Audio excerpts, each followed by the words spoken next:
একদিন একটি ছোট গ্রামে একজন দরিদ্র কৃষক ও তার মেয়ে একসঙ্গে থাকত। কৃষকটি খুবই সৎ ও পরিশ্রমী ছিলেন, কিন্তু দারিদ্র্যের কারণে ঠিকমতো খেতে পারতেন না। হঠাৎ একদিন অসুস্থ হয়ে তিনি মারা যান। বাবাকে হারিয়ে মেয়েটি একেবারে একা হয়ে পড়ল।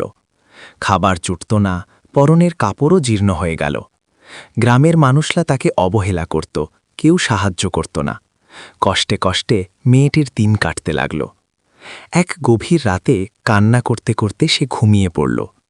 ঘুমের মধ্যে সে এক আশ্চর্য স্বপ্ন দেখল। স্বপ্নে স্বয়ং মহাদেব তার সামনে এসে বললেন, মা, দুঃখ পাস না। মানুষ যাই বলুক, ভেঙে পড়িস না। আমি সবসময় তোর সঙ্গে আছি। ঘুম ভাঙার পর মেয়েটির মনে নতুন শক্তি এলো। সে ভাবল বাবার মতোই সে চাষবাস করবে। পরের দিন থেকেই সে জমিতে কাজ শুরু করল। রোদ বৃষ্টি উপেক্ষা করে দিনরাত পরিশ্রম করল।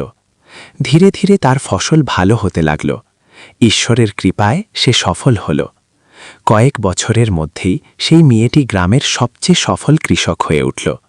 যে মানুষগুলো একদিন তাকে তুচ্ছ করত, আজ তারাই সম্মান করতে লাগল। মেয়েটি বুঝল, ভরসা আর পরিশ্রম থাকলে আর মহাদেব সঙ্গে থাকলে কোনো দুঃখই মানুষকে হারাতে পারে না।